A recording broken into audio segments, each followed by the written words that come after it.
women, and women in Iran know how to deal with their rights much better than you. We don't need you, your government, and your filthy Is that why they regime. all take to the streets to protest against the regime? You or will see. Am I imagining things again?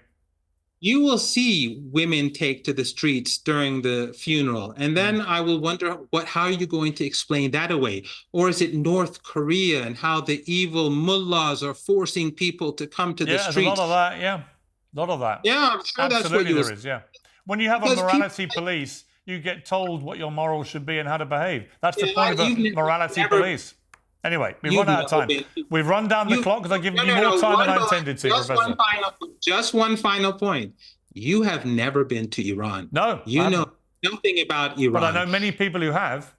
No, you've never been to Iran. And last time you came on this program, you tried to pretend that the regime has the widespread support of Iranian people. It doesn't. It doesn't. Well, in fact, it's believed as many as 80% of Iranian people loathe and despise your totalitarian regime. In your wild dreams, that's the case. But you're the same person who gives a voice to the genocidal regime of Israel, and you advocate the devil.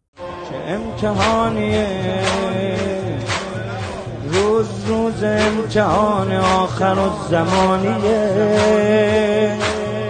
جنگ جنگ اعتقاد جنگ جهانیه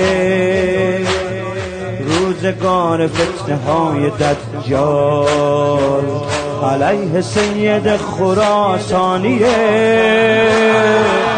چه امتحانیه روز روز امتحان آخر الزمانیه جنگ جنگ اعتقاد جنگ جهانیه روزگار فتنه های دجال علیه سید خراسانیه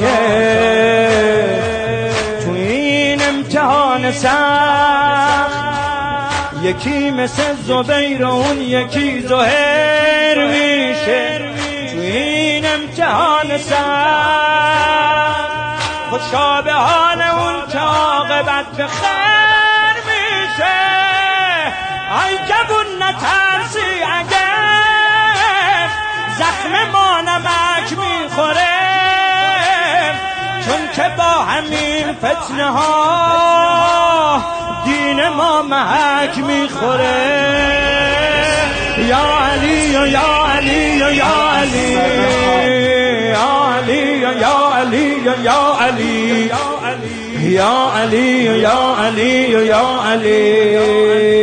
علی یا علی یا علی